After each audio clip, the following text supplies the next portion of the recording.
பக்தா, ஒரு நிமிடம் இந்த வீடியோவை தள்ளிவிடாதே. ஏன் தெரியுமா? இன்று நான் உன்னோடு பகிர்ந்து கொள்ளப் போகிற ரகசியம் உனக்கு வாழ்நாள் முழுவதும் தேவைப்படும் ஒன்று. பக்தா, முருகன் எங்கள் தமிழ் கடவுள் என்று அழைக்கப்படுகிறார் என்பதை நீ அறிந்திருக்கிறாயா? நீ கேட்பாய், நான் ஏன் இதை அறிந்து கொள்ள வேண்டும்? அதற்கான பதில் இன்று உனக்கே நான் சொல்கிறேன். ஏனென்றால் நான் உன்னை நேரடியாக காண வந்துள்ளேன், முருகனின் பக்தனாக. முருகன் தமிழின் கடவுள். பக்தா, உலகம் முழுவதும் பல தெய்வங்கள் இருக்கின்றன. ஆனால் எங்கள் முருகன் மட்டும்தான் தமிழனின் நெஞ்சுக்குள் ஆழமாக குடிகொண்டிருக்கும் தெய்வம். அவரது பேரில் பல்லாயிரக்கணக்கான பாடல்கள், கவிதைகள், கோவில்கள், விழாக்கள், திருவிழாக்கள் இன்று வரை நடந்து வருகின்றன.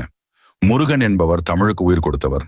தமிழ் பேசும் ஒவ்வொரு மனத்திற்குள்ளும் முருகனின் அழகு, வல்லமை, கருணை, அறிவு அனைத்தும் நிறைந்துள்ளது. அதனால்தான் அவர் தமிழ் கடவுள் என்று உலகமே ஏற்றுக்கொள்கிறது. ஏன் அறிந்து கொள்ள வேண்டும் என்று பக்தா நீ கேட்பாய்.